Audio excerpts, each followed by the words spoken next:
सभी भगवत प्रेमियों को जय श्री कृष्ण, राधे राधे। जैसा कि आप सभी जानते हैं, हम सब के मध्य शरद पूर्णिमा का यह पावन महोत्सव उपस्थित हुआ है, जो हमारी भारतीय संस्कृति का बहुत ही महत्वपूर्ण और बहुत ही भावपूर्ण पर्व है। हमारे वैज्ञानिक दृष्टिकोण से तो ऐसा माना जाता है कि चंद्रमा इस दिन पृथ्वी के सबसे करीब होता है, सबसे नज़दीक होता है।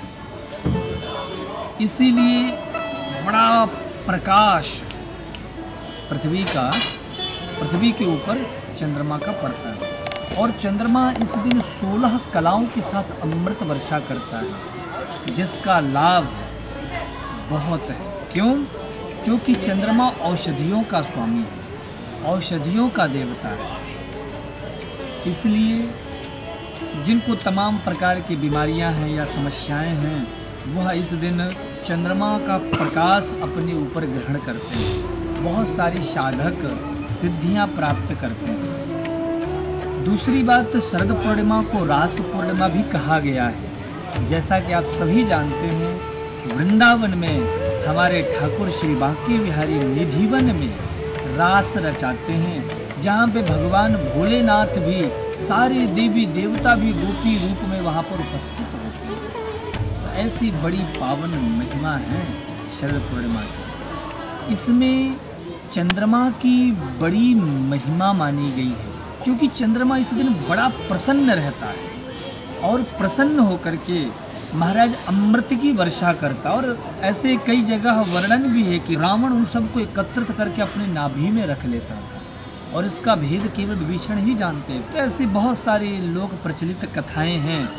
और यह भी कथा आती है कि इस दिन माताएं, भक्त, वैष्णवजन अपने यहाँ छत पर खीर, मिष्ठान इत्यादि बना करके और आंगन में रखती हैं, और रात्रि 12 बजे तक उसको महाराज चंद्रमा की रोशनी में, प्रकाश में रख करके, और फिर उसका भोग लगा करके और उसे प्राप्त करती हैं, अपना उसे ग्रहण करती हैं।